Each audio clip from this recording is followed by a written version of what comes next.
আমাৰ পৰিকল্পনা উদ্দেশ্য হৈছে কি আমাৰ মানে জাতি ধৰ্ম নিৰ্বিশেষে আমাৰ সমাজৰ প্ৰতিজন নাগৰিকৰ মাজত যিটো এটা চিন্তাধাৰাৰ আমি যদি প্ৰত্যেকজন নাগৰিকে নিজৰ চিন্তামতে কামবোৰ কৰি যাওঁ তেতিয়াহ'লে দেশৰ অগ্ৰগতিত ক্ষিপ্ৰতা নাহিব।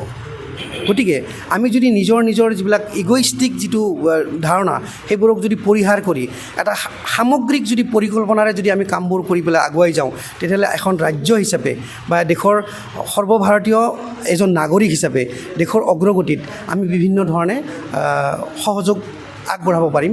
সেই লক্ষ্যৰে আমি বিভিন্ন ধৰণৰ বিভিন্ন শ্ৰেণীৰ লোকক সমাজৰ বিভিন্ন উচ্চৰ পৰা নিম্নলৈকে বিভিন্ন শ্ৰেণীৰ লোকক লগত লৈ পেলাই ইয়াত একো নাই, এইটো হৈছে ৰাষ্ট্ৰবাদ, একো নাই ইৰেছপেক্টিভ অফ, সেইকাৰণে মই প্ৰথমতে কৈছোঁ ইৰেছপেক্টিভ of any caste creed religion, প্ৰত্যেকজন মানুহক লগত লৈ পেলাই আমি সেইটো কাৰণেতো আমাৰ গেপবোৰ বাঢ়ি গৈছে, গেপবোৰক আমি কমাই নিয়াৰ কাৰণে কমাই একত্ৰিত হৈ পেলাই ৰাষ্ট্ৰখনক গঢ় দিয়াৰ কাৰণে আমি এটা প্ৰচেষ্টা সকলোৰে। আৰু আপোনালোকক ক'বলৈ পাই সুখী হৈছোঁ যে এই যিটো প্ৰচেষ্টা আৰম্ভ হৈছে এই প্ৰচেষ্টাত সমাজৰ বহুত উচ্চ পৰ্যায়ৰ লোক, যিবিলাক লোকক সাধাৰণতে আপোনালোকে মিডিয়ায়ো ঢুকি নাপায় বা ওলাই নাহে তেওঁলোকে, সেইবিলাক মানুহ আহি এই বস্তুটো পচন্দ কৰিছে আৰু এই বস্তুটোত যোগ দিছে।